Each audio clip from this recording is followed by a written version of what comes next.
저는 32살 결혼 3년차 주부입니다.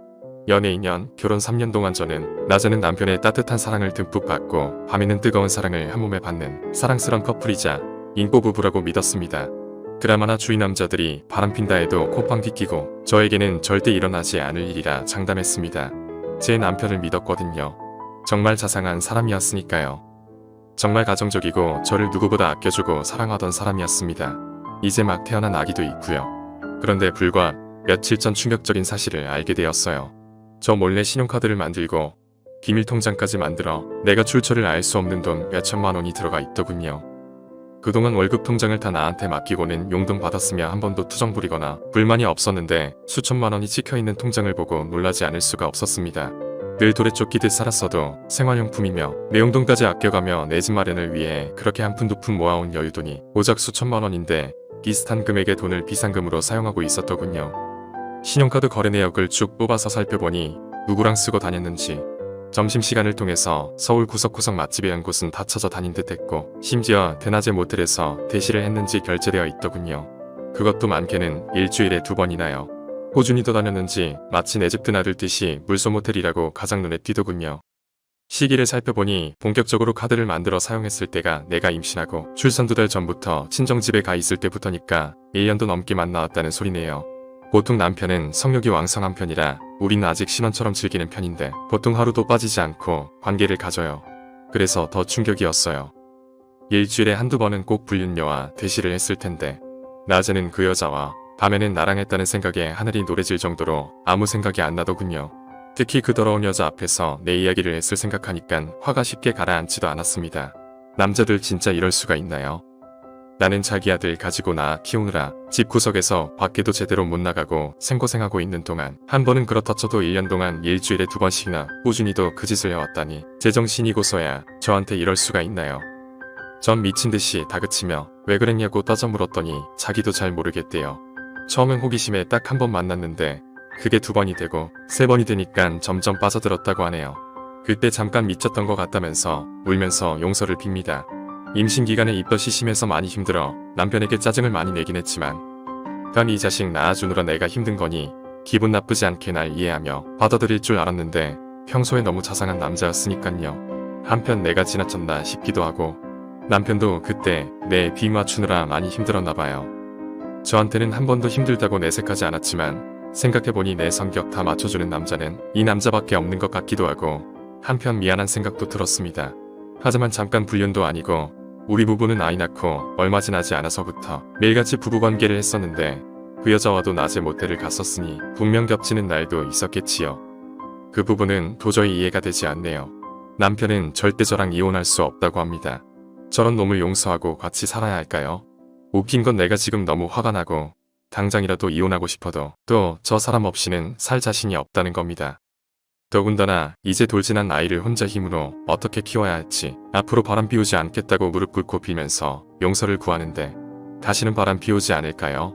그리고 몰래 만든 통장은 회사에서 나온 성과급을 5년 동안 별도로 모아온 것인데 집 살 때 서프라이즈로 짠하고 내놓으려고 숨겨둔 건데 어린 여자의 눈이 멀어 그걸 그녀에게 썼다는군요. 그러면서 그 통장까지 제게 맡기며 앞으로는 바람 피우고 싶어도 돈이 없어 못 피울 거라면서 한 번만 더 믿어달라는군요. 바람 피운 여자는 거래처 여직원인데 결혼 전부터 알던 사이로 내가 임신하고 한동안 예민해져 있을 때 그 여자가 접근해 오길래 성욕 강한 남편이 참지 못하고 욕구를 풀 대상으로 만나거라고 하더군요. 서로가 처음부터 엔조이로 만나기로 했고 생각보다 잘 맞아서 자주 만나것뿐이지 서로에게 감정은 없다고 하네요.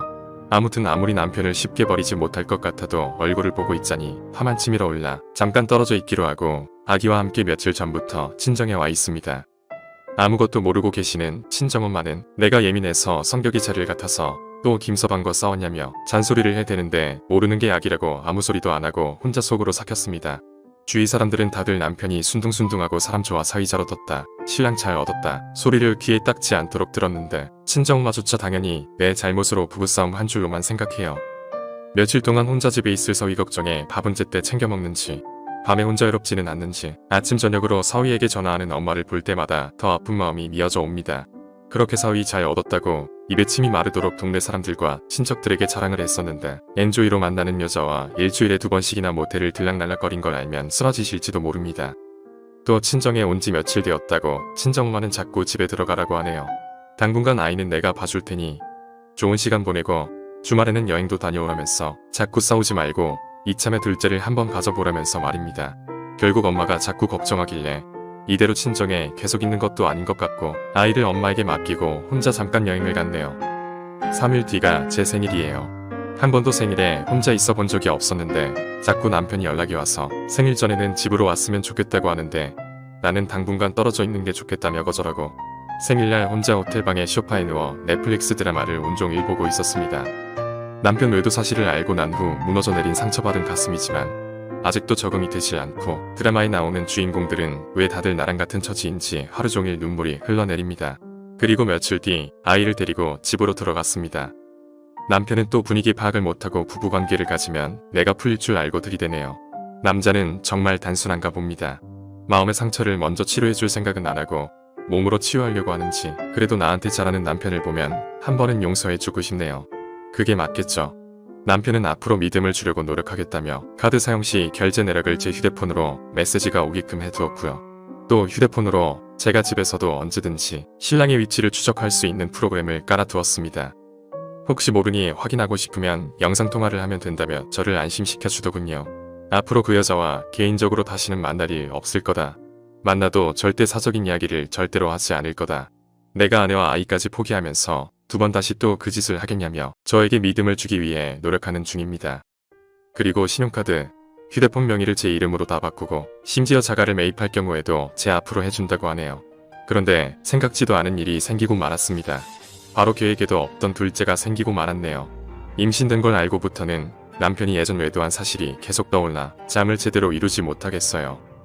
또 그때처럼 바람 피우면 어쩌나 싶어 신경이 쓰이기도 하고 점점 예민해져가는 것 같습니다. 이렇게 정신적으로 힘들어하면 아이에게도 좋지 않을 텐데 남편에게는 아직 임신 사실을 알리지 못하고 있네요.